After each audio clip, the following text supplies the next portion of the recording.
దూరం దూరం ఎవరికి నష్టం, ఎవరికి లాభం? దానికి ఏపీ రాజకీయాలు మాత్రం మరి ఏం ఎవరికి జరగబోతుంది? కష్టం, ఎవరికి నష్టం, ఎవరికి నష్టం, ఎవరికి లాభం, ఎవరికి కష్టం, ఎవరికి లాభం అంటే పెనం మీద నుంచి పొయ్యిలో పడేటువంటి పరిస్థితి తెలుగుదేశం పార్టీ జనసేన పొత్తు పెట్టుకుంటే.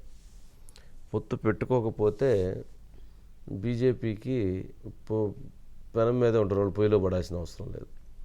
ప్రమాదం టీడీపీ జనసేనకి. బీజేపీకి ఏముంది, ఎంత పర్సంటేజ్ ఉంది కాబట్టి 0.8% ఉంది. 0.8% ఉన్నదా బీజేపీ మేము మొత్తం కత్తులు తిప్పుతాం, మేము మొత్తం మెడలు ఉంచుతాం, మేము మొత్తం అది చేస్తాం ఇది చేస్తాం అని అంటే కుదరదు. కాకపోతే వారికి కేంద్రంలో ఉన్నటువంటి ఒక అధికార బలం, వారికి ఉన్నటువంటి వ్యవస్థలు ఉన్నాయి కాబట్టి దానితో ఇప్పుడు ఒక గేమ్ని ఆంధ్రప్రదేశ్లో రాజకీయ గేమ్, పొలిటికల్ గేమ్ నడుస్తుంది. దీంట్లో దూరం ఎవరు దగ్గర. ఇప్పుడు జనసేన పవన్ కళ్యాణ్ గారేమో ఆంధ్రప్రదేశ్లో బీజేపీతో దగ్గరగా లేరు, వాళ్ళ మధ్య కూడా చాలా దూరం గ్యాప్స్ ఉన్నాయి. ఎందుకనంటే వారు ఆయన సరైనటువంటి ప్రాధాన్యత ఇవ్వలేదని, వారు ఈయనకి సరైన ప్రాధాన్యత ఇవ్వలేదని దాని మీద గ్యాప్స్ ఉన్నాయి. మరి ఇప్పుడు ఎవరికి దగ్గర అంటే తెలుగుదేశం పార్టీ జనసేన దగ్గరే. వాళ్ళిద్దరు మాత్రమే కలిసి ఉంటున్నారు, వాళ్ళిద్దరు మాత్రమే కలిసి కొంత కార్యక్రమాలను చేస్తున్నారు, వాళ్ళిద్దరు మాత్రం కలిసి అడుగులు వేసే దిశగా అడుగులు వేస్తున్నారు. అంతేగాని బీజేపీ జనసేన కలిసి ఎక్కడ అడుగులు వేయాల. ఎప్పుడన్నా ఒకసారి అట్లా వేసినట్టుగా అనిపించిద్ది, ఆ వేసిన తర్వాత మళ్ళీ మొత్తం ఎక్కడెక్కడ మళ్ళీ ఇదైపోయిద్ది. కానీ ఆ గ్యాప్ అనేది బీజేపీ జనసేన మధ్య సుదీర్ఘకాలం నుంచి కొనసాగుతూ ఉంది. అది వీర్రాజు ఉన్నప్పుడు ఉంది, పురంధేశ్వరి గారు ఉన్నప్పుడు ఉంది. కాకపోతే ఇప్పుడు టీడీపీ జనసేన దగ్గరైన తర్వాత ఏపీ బీజేపీ ఒక అంశాన్ని లేవనెత్తింది. మేము జనసేన పొత్తులో ఉన్నాం, మేము జనసేన పొత్తులో ఉన్నాం, మేము జనసేన పొత్తులో ఉన్నాం అంటారు. ఏందో ఆ పొత్తు, ఏందో నిజమైన పొత్త, అబద్ధమైన పొత్త, లేదా తుత్తు పొత్త ఏదో అర్థం కాదు. అందరూ తుత్తాయి అంటారు కదా, ఆ తుత్తాయి పొత్తులాగా ఉంది అది. అంటే దాని ఉద్దేశం ఏంటంటే దానికి ఒక నిజమైనటువంటి కలయిక, నిజమైనటువంటి రాజకీయ భాగస్వామ్యం ఉండదు. ఊరికేదో ఉంది అని అంటే ఉంది, ఏదో మాటల్లో ఉంది అని అంటే ఉంది. మాటలు ఇప్పుడు పొత్తు అనే దానికి ఏమైనా అగ్రిమెంట్ ఉంటుందా? ఏదైనా పార్టీ టీడీపీ జనసేన పొత్తు పెట్టుకుంటుంది, ఏమైనా అగ్రిమెంట్ రాసుకొని సంతకాలు పెట్టుకుంటారు. పొత్తు అని అంటే ఏముండదు. రాజకీయపరమైనటువంటి భావసారూప్యతలు కలిసినాయి, రాజకీయపరమైనటువంటి విధి విధానాలు కలిసినాయి, రాజకీయపరమైనటువంటి నిర్ణయాల కోసం అవతల ఎవరైతే ప్రత్యర్థులను ఓడించడం కోసం కలిసి ప్రయాణం చేద్దాం అనేటువంటి ఒక మాట. అది టీడీపీ జనసేన మధ్య ఉంది, అది ఆ మాట కలిసి వెళ్తుంది. ఇప్పుడు 3 సార్లు కలిసి కూర్చున్నారు చంద్రబాబు నాయుడు గారు, మరి పవన్ కళ్యాణ్ గారు. మరి పురంధేశ్వర్ గారు, పవన్ కళ్యాణ్ గారు ఎప్పుడు కూర్చోలేదే. ఒక్కసారి పాపం వారు అధ్యక్షులు అయిన తర్వాత మొత్తానికి ఎట్టకెళ్ళబోయి కలిసి వచ్చినట్టున్నారు అంతే, అంతకుమించి ఏమీ లేదు. ఎక్కడ వాళ్ళు జిల్లాల్లో టీడీపీ జనసేన కలిసి ప్రయాణం చేస్తున్నాయి, మీటింగ్లు పెట్టుకుంటున్నాయి, రివ్యూలు చేస్తున్నాయి, కలిసి పోరాటం చేద్దాం అనుకుంటున్నాయి. కానీ ఎక్కడ జనసేనను బీజేపీ కలిసి చేసినట్లేదే. అందుకని జనసేన బీజేపీ మధ్య దూరం ఉంది, వాళ్ళిద్దరి మధ్య సఖ్యత లేదు, వాళ్ళిద్దరి మధ్య సమన్వయం లేదు, వాళ్ళిద్దరి మధ్య రాజకీయపరమైనటువంటి ఒప్పందం అనేటువంటిది లేదు. ఉన్నది అని అనుకోవటం ఒక భ్రమ, ఒక భ్రాంతి. కాకపోతే ఉన్నది అని అనుకోవటానికి వారిద్దరి మధ్య ఒక సానుకూల ఒక దృక్పథం ఏంటంటే కేంద్రం బీజేపీ అధినాయకత్వం పవన్ కళ్యాణ్ గారితో ఉన్న కొద్ది సంబంధాలు లేదా వీరికి వారితో ఉన్న సంబంధాలతో ఉంది అని అనుకోవడానికి మాత్రం మాట్లాడుకుంటుంటారు తప్ప మిగిలిన అంశాల్లో మాట్లాడుకోరు. ఇది ఫస్ట్ పాయింట్. జనసేనకి బీజేపీకి బీజేపీ అవసరం జనసేనకు ఉందా, జనసేన అవసరం బీజేపీకి ఉందా అంటే జనసేన అవసరమే బీజేపీకి ఉంటుంది. ఎందుకంటే ఎవరు ఎక్కువ పర్సంటేజ్ ఉంటే వాళ్ళు అక్కడ ఇది, మరి వాళ్ళకి మధ్య అటువంటి ఇది ఉంది బాంధవ్యం. అందుకని తక్కువ పర్సంటేజ్ ఉంది కాబట్టి ఇక్కడ మరి జనసేనకి టీడీపీకి అంటే వాళ్ళిద్దరికీ రాజకీయ అవసరం ఉంది, రాజకీయ ప్రత్యర్థి ఒకరే, రాజకీయ పోరాటం ఒకటే లక్ష్యం, ఒకటే నిర్ణయం, ఒకటే గమ్యం వాళ్ళది. అందుకని వాళ్ళిద్దరు ఆ గమ్యం దిశగా అడుగులు వేయాలి అంటే జగన్మోహన్ రెడ్డి గారిని ఓడించాలి అని అంటే వాళ్ళిద్దరు కలిసి వెళ్ళాల్సిందే. దాంట్లో బీజేపీ వస్తే లగేజీ సరే కలిసి వెళ్ళొచ్చు, కొన్ని అంశాల్లో ప్లస్, కొన్ని అంశాల్లో మైనస్. సరే మనం నిన్న కూడా చెప్పాం. కానీ ఇప్పుడు వీళ్ళిద్దరూ కలిసి వెళ్ళేటువంటి అంశంలో వాళ్ళిద్దరి మధ్య ఒక రాజకీయపరమైనటువంటి ఒప్పందం అయితే కలిసి ముందుకు వెళ్తున్నారని అనుకోవచ్చు. సరే దీంట్లో కొన్ని రాబోయేటువంటి ఎన్నికల సందర్భంగా సరే కొన్ని చర్చలు జరుగుతుంటాయి, కొన్ని ప్లస్లు ఉంటాయి, కొన్ని మైనస్లు ఉంటాయి, కొన్ని అట్లా అంటారు, కొన్ని ఇట్లా అంటారు, సీట్లు కాదు సర్దుబాట్లు కాదు, ఇవన్నీ వస్తాయి, రాకుండా ఏమన్నా ఈరోజు ఏది రాదు అని అనుకోవటం అవివేకం. ఖచ్చితంగా చిన్న విభేదాలు వస్తాయి, చిన్న అంశాలు వస్తాయి. కానీ వాళ్ళిద్దరు లక్ష్యం ఏంటి? వాళ్ళిద్దరు లక్ష్యం జగన్మోహన్ రెడ్డి గారిని ఓడించడం. అందుకని వీళ్ళిద్దరు తప్పక ముందుకు వెళ్ళాల్సిన పరిస్థితి ఏర్పడుతుంది. లేదు అని అంటే ఇద్దరికి జరిగే డ్యామేజ్ చాలా పెద్దది. అంటే కలిసి వెళ్ళకపోయినా అంటే అందుట్లో ఎక్కువ నష్టం ఎవరు జరిగిద్దా అంటే నిజంగా టీడీపీ ఇండివిజువల్గా పోటీ చేసి కనుక అధికారంలోకి వచ్చింది అనుకోండి, వైసీపీ మీద గెలిస్తే వారు ముందుకు వెళ్ళిపోగలుగుతారు. మరి సింగిల్గా పోటీ చేసి జనసేన కనుక అధికారంలో రాక స్థానాలు కనుక మరిన్ని స్థానాలు కనుక గెలిపించుకోలేకపోయారు అనుకోండి, అది జనసేనకు కూడా నష్టం జరిగేటువంటి ప్రమాదం ఎక్కువ ఉంటుంది. అలా కాకుండా వీళ్ళిద్దరూ ఓడిపోయి వైఎస్ఆర్సీపీ వచ్చిందనుకోండి, ఇద్దరు తలుపు తాళాలు వేసేయాల్సిందే. ఎందుకనంటే అటువంటి రాజకీయపరమైనటువంటి వివాదం, ఘర్షణాత్మకమైనటువంటి వాతావరణం, నిర్ణయాలు అక్కడ ఆంధ్రప్రదేశ్లో ఉన్నాయి. అందుకని కొంచెం అది కొంత ఇబ్బందికరమైనటువంటి అంశంగానే చూడాలి. సరే, ఎవరికి దగ్గర ఎవరికి దూరం అంటే దూరం జనసేన బీజేపీ మధ్య మాటల పరంగా ఏదో అప్పుడప్పుడు ఉన్నా కానీ దూరం వాళ్ళ మధ్య ఉంది. అట్లాగే తెలంగాణలో కూడా జనసేన బీజేపీ మధ్య అటువంటి దూరమే కొనసాగుతూ ఉంది.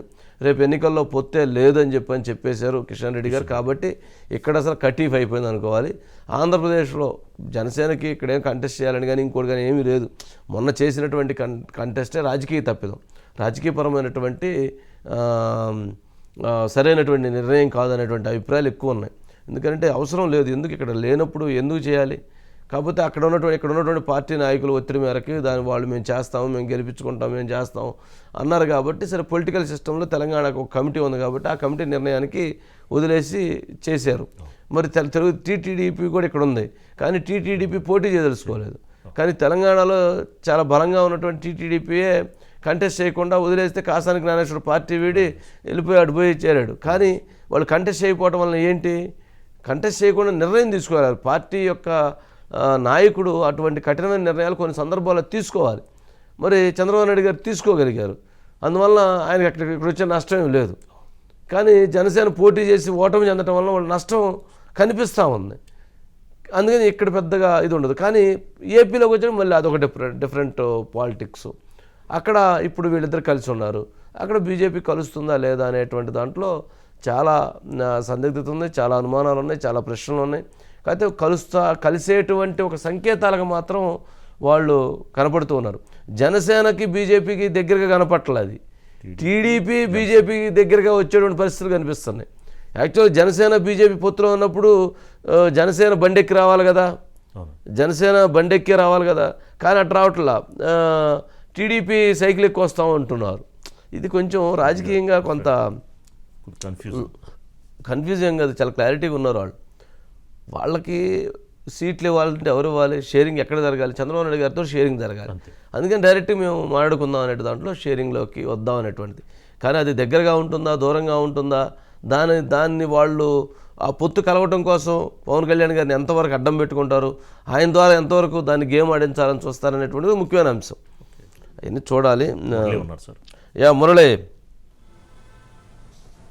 Murali sir good evening sir. Good evening. మొత్తానికి కమలం దూరం అన్నట్టుగా కనిపిస్తూ ఉంది. దూరం అంటున్నారు, దగ్గర అంటున్నారు. ఎవరికి దూరమో ఎవరికి దగ్గర ఎవరికి అర్థం కాదు. వాళ్ళ రాజకీయపరమైనటువంటి అంశాలు మొత్తం సరే ఢిల్లీ నుంచి ఆపరేట్ చేయబడుతూ ఉంటాయి. సరే, మొత్తానికి ఎవరికి దగ్గరగా ఉన్నారు, ఎవరికి దూరంగా ఉన్నారు అంటే వాళ్ళ పర్సంటేజ్ ఏదైనా బలంగా ఉంటే అనుకోవచ్చు. 0.8% ఉన్నదానికి మొత్తానికి మేము మొత్తం తిరగదిప్పేస్తాం, అడి తిప్పేస్తాం అనేటువంటి ఇవన్నీ కూడా జరుగుతూ ఉన్నాయి. సరే వాళ్ళకి ఆ ఓటింగ్ పర్సంటేజ్ లేకపోయినా కానీ వాళ్ళకు ఉన్నటువంటి కేంద్ర బలం అనేటువంటిది వాళ్ళని ముందు నెట్టి తీసుకెళ్తుంది అనుకోవాలి. ఏంటి అసలు ఏం జరుగుతుంది సార్? బీజేపీ జనసేన పొత్తుల వ్యవహారం పెళ్లి కుదిరి 4 ఏళ్ళు అనే కానీ పెళ్లి జరగని తొంది కింద ఉంది సార్. ఇది భారతీయ జనతా పార్టీ జాతీయ నాయకత్వం ఏమో కలిసి వెళ్తున్నామని చెప్తారండి, ఎన్డీఏలో కూటమిలో ఉన్నామని పవన్ కళ్యాణ్ చెప్తారండి. ఇక రాష్ట్ర స్థాయి వచ్చేటప్పటికి తెలంగాణది ఒక రకమైనటువంటి వాయిస్, ఆంధ్రప్రదేశ్ది ఒక రకమైనటువంటి వాయిస్ అండి. తెలంగాణ ఎన్నికల ముందేమో జనసేనతో కలిసి వెళ్తామని కిషన్ రెడ్డి గారు పవన్ కళ్యాణ్ దగ్గరికి వెళ్ళి కలిసి వెళ్ళాలని చెప్పి అగ్రనాయకులతో పర్యటన చేసి అన్నీ చేయించారు. ఇప్పుడేమో రాబోయే లోక్సభ ఎన్నికల్లో మేము ఒంటరిగానే వెళ్తాం, ఎవరితో పొత్తులు ఉండలేదని చెప్తున్నారు. అది కొంత జనసేనకి మైనస్గానే మనం భావించాలి. ఒంటరిగా వెళ్ళటం కాదు, అక్కడ మనం పోటీ చేయటం వల్ల వాళ్ళకు వచ్చినటువంటి ఓట్లు కానీ లేకపోతే సీట్లు ఏమి రాకపోవడం కానీ ఆంధ్రప్రదేశ్లో వైసీపీ పార్టీకి ఒక ప్రచార హస్త్రంగా మారిందండి.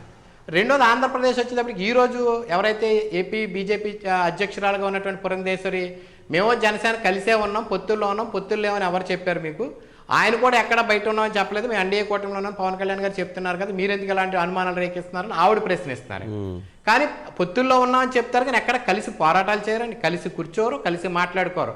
వాళ్ళ ఆఫీసులో వాళ్ళు కూర్చుంటారు, వీళ్ళ ఆఫీసులో వీళ్ళు కూర్చుంటారు. ఈ రకమైనటువంటి తంతు భారతీయ జనతా పార్టీలో 3 ముక్కలాట కింద ఉందండి. ఈ 2 పార్టీల మధ్య పొత్తుకు సంబంధించి బీజేపీ జాతీయ నాయకత్వం ఒకటి చెప్తుందండి, తెలంగాణ నాయకత్వం ఒకటి చెప్తుందండి, ఆంధ్ర నాయకత్వం ఒకటి చెప్తుంది.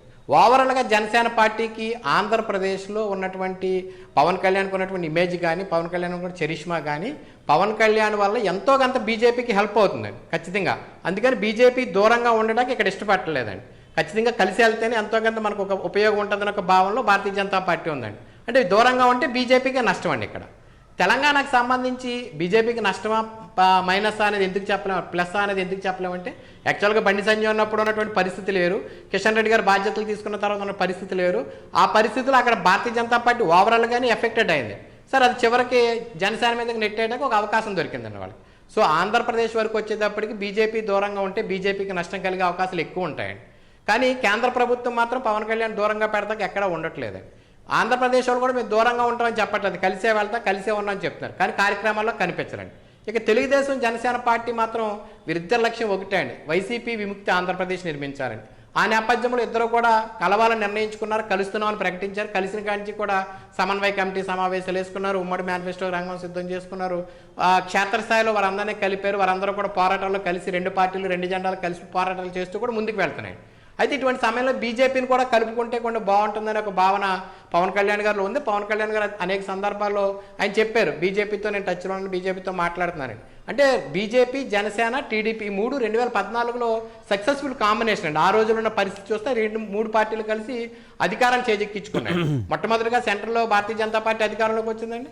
అదేవిధంగా ఆంధ్రప్రదేశ్లో రాష్ట్ర విభజన జరిగిన తర్వాత తెలుగుదేశం పార్టీ అధికారంలోకి రావడానికి, ఆ కూటమి అధికారంలో రావడంతో ఆ 3 పార్టీలు ఒక సక్సెస్ఫుల్ కాంబినేషన్గా చెప్పుకున్నారు. 2019 వచ్చేటప్పటికి ఎవరిదారు అయిపోయిందండి. ఇప్పుడు మళ్ళీ 2024 10 ఏళ్ల తర్వాత మళ్ళీ ఎన్నికలు కలిసే అవకాశం వచ్చింది. కానీ 3 పార్టీలు కలిసి వెళ్లేందుకు ఒక వ్యూహం చేస్తే బాగుంటుంది, ప్రజలు కూడా సక్సెస్ఫుల్ కాంబినేషన్గా అందరికీ గుర్తుంది కనుక ఆ రకంగా వెళ్ళాలని చెప్పేసి పవన్ కళ్యాణ్ యోచిస్తున్నారు. అయితే చంద్రబాబు గారు ఆలోచన ఎలా ఉందన్నది మనకు తెలియకపోయినప్పటికీ కూడా బీజేపీ మాత్రం కొంచెం ముందుకు రావాల్సిన పరిస్థితి అయితే ఉందండి. అంటే రాష్ట్ర నాయకత్వాలతో సంబంధం లేకుండా జాతీయ నాయకత్వంతో కలిసేందుకు పవన్ కళ్యాణ్ చూస్తున్నారని మనం భావించవచ్చు సార్. Okay, right Murali.